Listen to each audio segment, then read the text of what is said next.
ज्ञान गुण सागर, जय कपीस तिहुँ लोक उजागर।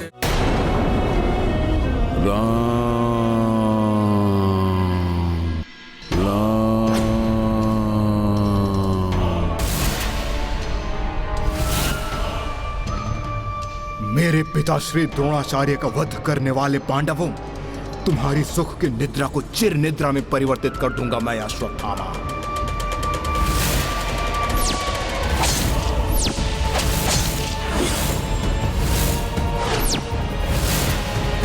ये तो पांडव प्रतीत नहीं होते, परंतु ये कैसे हो सकता है? ये शिविर तो पांडवों का ही है।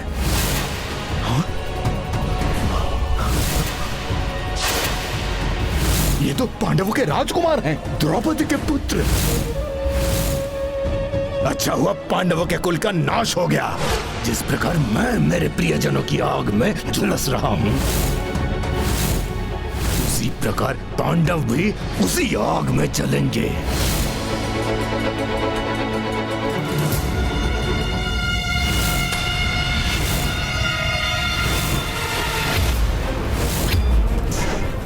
पांडवों के वंशनाश की संतुष्टि लिए क्रूर अश्वत्थामा दुर्योधन को अपने पराक्रम की शुभ सूचना देने जा पहुंचा। ये क्या किया तुमने अश्वत्थामा? बालकों का वध, ऐसा घृणित कार्य, संसार का सबसे बड़ा पाप किया है तुमने।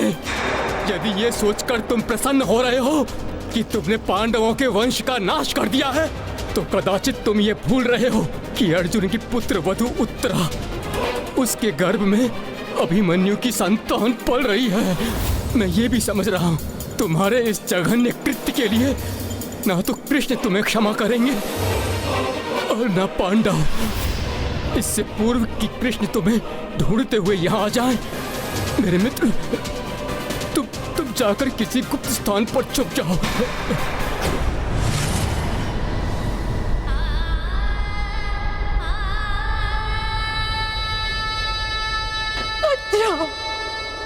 मेरे पुत्र।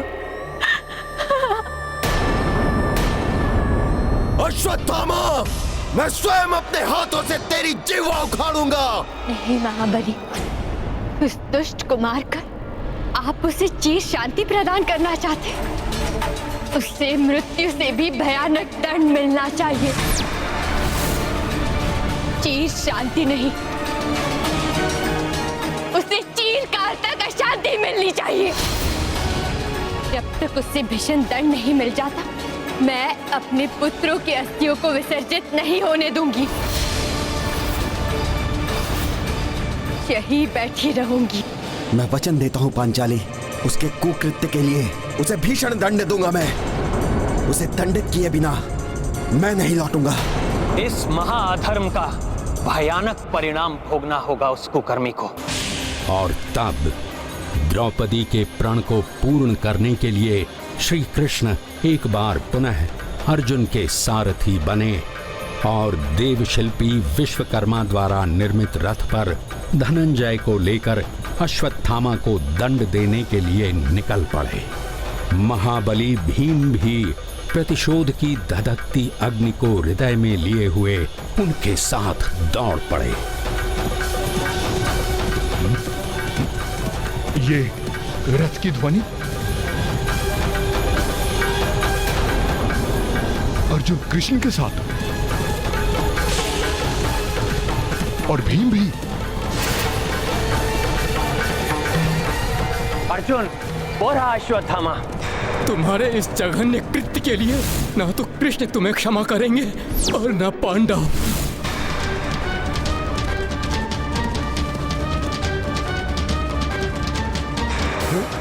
भागकर कहां जाओगे अश्वत्थामा? जो जघन्य कृत्य तुमने किया है उसका दंड तुम्हें भुगतना ही होगा।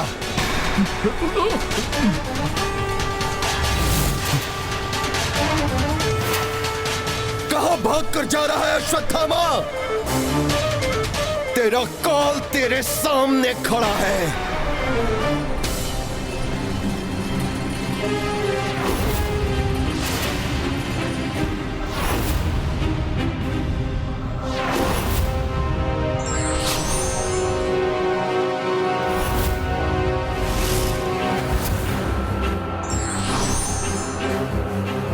ये क्या कर रहा है अश्वत्थामा?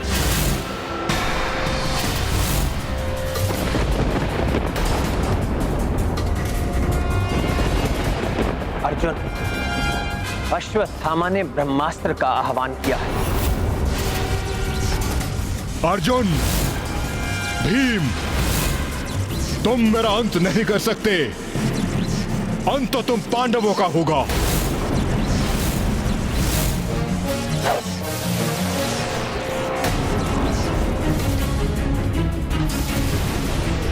ये क्या अनर्थ कर दिया अश्वत्थामा ने? ऋषिवर वेदव्यास जी, युद्ध कौशल का दुरुपयोग कर रहा है अश्वत्थामा। हाँ देवर्षि, ये पाप पर पाप कर रहा है। अर्जुन, अब क्या करोगे तुम? माधव, ब्रह्मास्त्र को केवल ब्रह्मास्त्र से ही काटा जा सकता है। किंतु अर्जुन, नहीं माधव, इसके अतिरिक्त और कोई विकल्प नहीं है।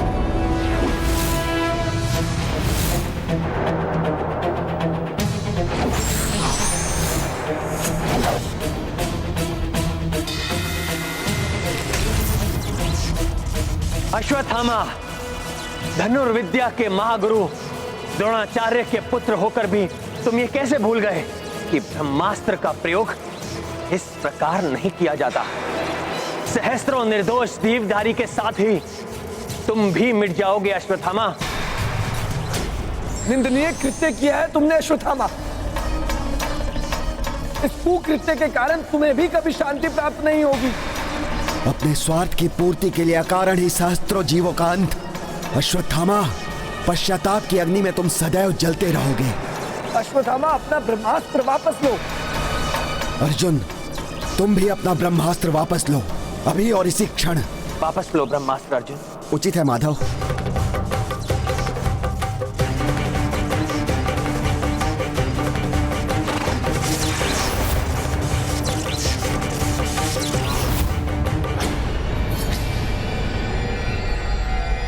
मैं वेदव्यास तुम्हें आज्ञा देता हूं अश्वत्थामा कि तुम इसी क्षण अपना ब्रह्मास्त्र वापस लो। मेरे पिताश्री ने मुझे अपूर्ण ज्ञान ही प्रदान किया है। मैं ब्रह्मास्त्र का संधान तो कर सकता हूं, किंतु इसे वापस लेने की विद्या मुझे नहीं आती।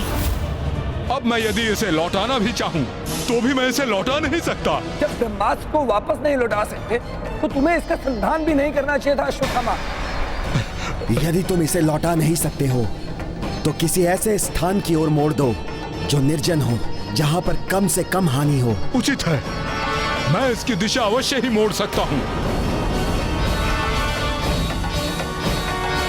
यदि ये सोचकर तुम प्रसन्न हो रहे हो कि तुमने पांडवों के वंश का नाश कर दिया है, तो कदाचित तुम ये भूल रहे हो कि अर्जुन की पुत्र वधु उत्तरा, उसके गर्भ में अभिमन्यु की संतान पल रही है।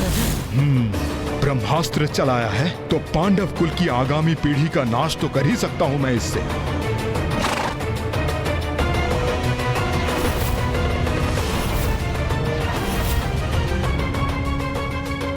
तुम अपनी नीचता नहीं त्यागोगे अश्वत्थामा।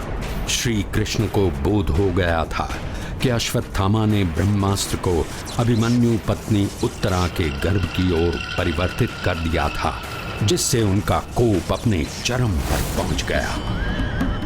अश्वत्थामा, तुम क्या सोचते हो पांडवों के कुल के वंश का नाश कर दोगे तुम? मैं कृष्ण तुम्हें बताता हूं, उत्तरा का वही पुत्र जिसका नाश करने के लिए तुमने अपने ब्रह्मास्त्र की दिशा परिवर्तित की है, भविष्य में वो एक महान राजा बनेगा और तुम अधम अश्वत्थामा।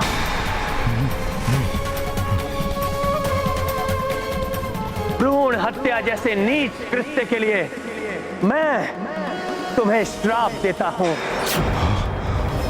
कि तुम्हारी समस्त देह अनेक रोगों एवं महापीड़ादायक घावों से बढ़ जाएगी।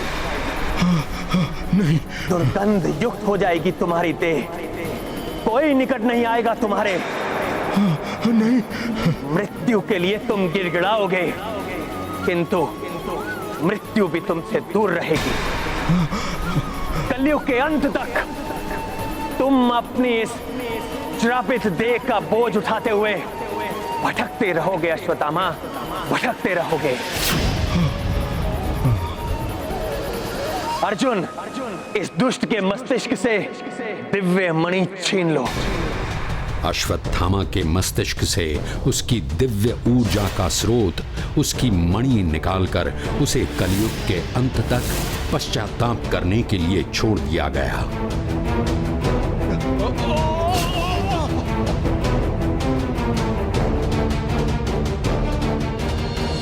अश्वत्थामा की दिव्य मणि देखकर द्रौपदी के संतप्त हृदय को शांति मिल गई, किंतु जैसे ही श्री कृष्ण लौटने को हुए, अभिमन्यु पत्नी उत्तरा सहायता की गुहार लगाती हुई श्री कृष्ण के सम्मुख आ खड़ी हुई।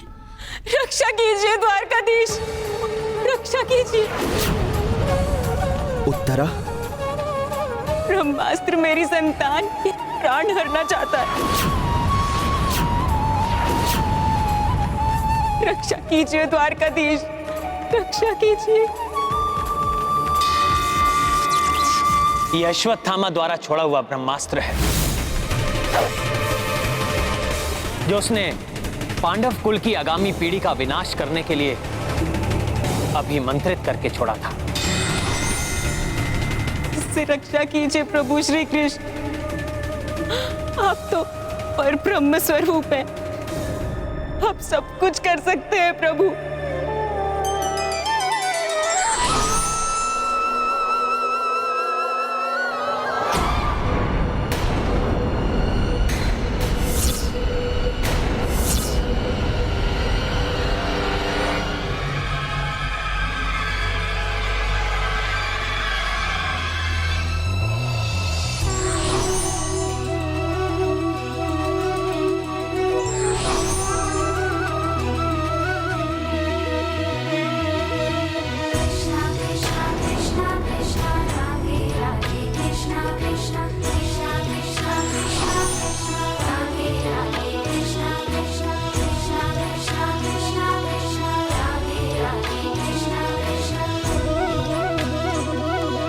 उत्तरा, अब तुम्हारा पुत्र सुरक्षित है। उसके जन्म के पूर्व ही उसकी इतनी बड़ी परीक्षा हुई, अतः तुम्हारे पुत्र का नाम परीक्षित होगा।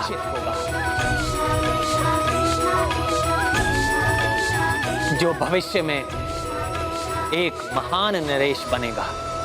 प्रभु, आपकी इस महान कृपा के लिए मैं ही नहीं, संपूर्ण पांडव कुल आपका सदा आभारी रहेगा प्रभु। सब परीक्षित के सौभाग्य को जानकर प्रसन्न थे, किंतु परास्त हुए कौरवों की माता गांधारी के वहां पहुंचते ही उनकी प्रसन्नता धूमिल पड़ गई।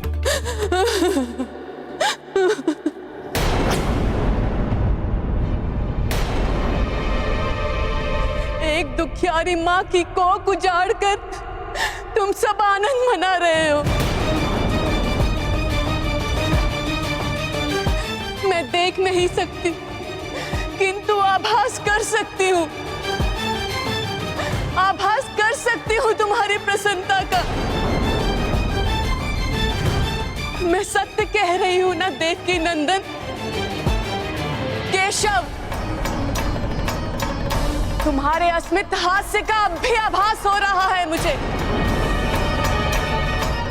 यदि मेरी विष्णु भक्ति सच्ची है, यदि अब भी मेरी पत्नी व्रता पत्नी का धर्म दृढ़ है, मैं अभागी मां तुम्हें ये श्राप देती हूँ। कृष्ण, जिस तरह तुमने कौरवों और पांडवों को आपस में युद्ध करवाकर मेरे वंश का सर्वनाश किया है, उसी प्रकार समस्त यदुवंशी भी आपस में लड़कर वंश नाश का कारण बनेंगे।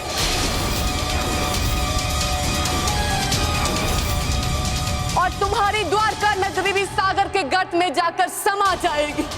आपका दिया हुआ श्राप अवश्य फलित होगा। नियति ने यही निर्धारित किया है। अभी हम सबको इन वीरों का विधिवत अंतिम संस्कार करना है, जिससे ये मोक्ष की ओर प्रवृत्त हो सके। तत्पश्चात धर्मराज युधिष्ठिर हस्तिनापुर के राज सिंहासन पर आरूढ़ हुए। श्री कृष्ण ने भी द्वारिका को प्रस्थान किया। देवी रुक्मिणी की उपस्थिति के कारण संसार के समस्त सुख द्वारिका में उपलब्ध थे, किंतु माता गांधारी के श्राप ने अपना प्रभाव दिखाया और एक दिन यदुवंशी आपस में ही लड़कर मृत्यु के मुख में समा गए।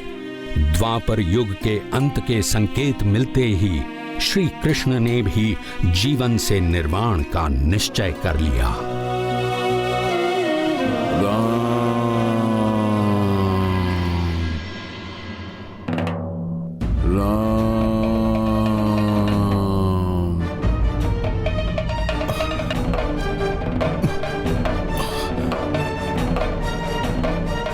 प्रभु, मेरा हृदय अकस्मात ही प्रभु के लिए व्याकुल क्यों हो रहा है?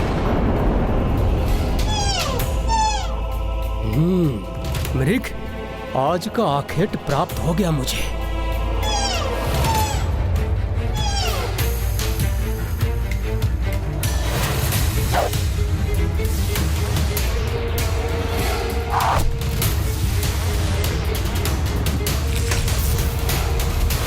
ये क्या हो रहा है? कभी प्रभु के लिए हृदय व्याकुल हो रहा है, तो कभी बाली भैया की मृत्यु का दृश्य इन नेत्रों के समक्ष घूम रहा है।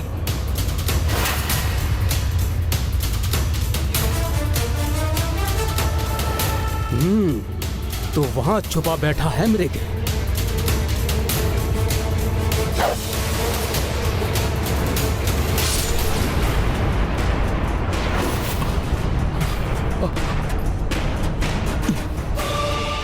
कुछ तो है जो मेरे हृदय को व्यथित कर रहा है। लक्ष्य पर लगा है मेरा तीर।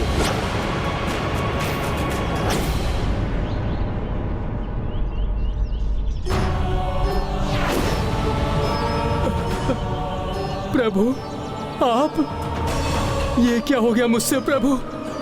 मेरे ही तीर ने आपको, ये कुकृत्य कैसे हो गया मुझसे प्रभु? क्षमा कर दीजिए, मुझ पापी को ज्ञात ना था कि आप है यहाँ। दुखी मत हो पुत्र, ये तो होना ही था। त्रेता युग में मैंने अपने श्री राम अवतार में तुम्हें ऐसा ही वरदान दिया था, इसीलिए ऐसा घटित हुआ। ये आप क्या कह रहे हैं प्रभु? कैसा वरदान दिया था आपने? पुत्र, तुम पूर्व जन्म में बाली थे। जिस प्रकार उस समय मैंने छुपकर तुम्हारा वध किया था, उसी प्रकार मेरा निर्वाण भी निश्चित था। नहीं प्रभु, नहीं, मैं स्वयं को क्षमा नहीं कर पाऊंगा। शांति को धारण करो पुत्र। जो जैसा करता है उसे कभी ना कभी उसका फल अवश्य भोगना पड़ता है। ये मेरी नियति थी।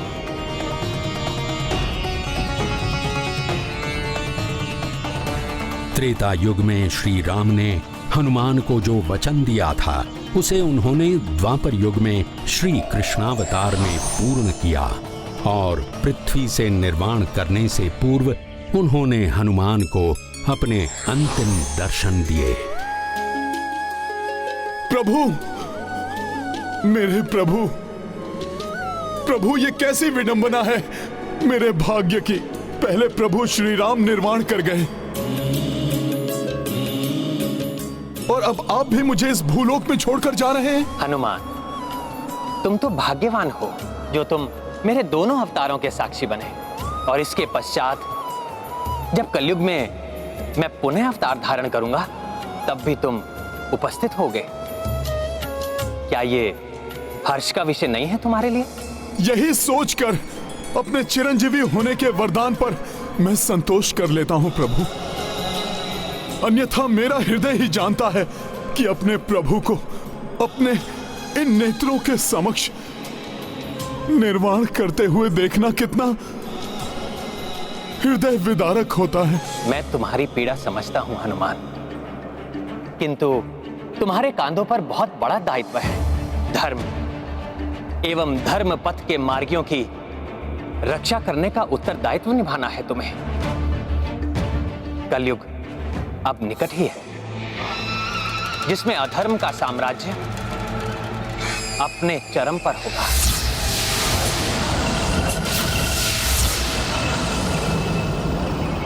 हनुमान, शीघ्र ही पांडव कुमार परीक्षित का राज्य अभिषेक होने वाला है।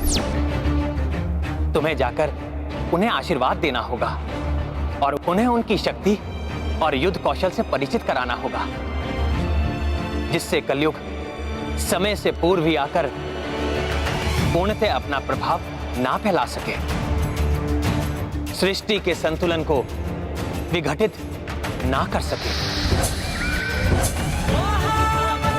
आपकी आज्ञा शिरोधार्य है प्रभु। प्रणाम प्रभु। तुम्हारी और तुम्हारे भक्तों की सदा जय हो हनुमान। ये गाथा है धर्म के सम्मान की, सब सुधि जन देखे लीला श्री हनुमान की। ईश्वर लीला अनंत है।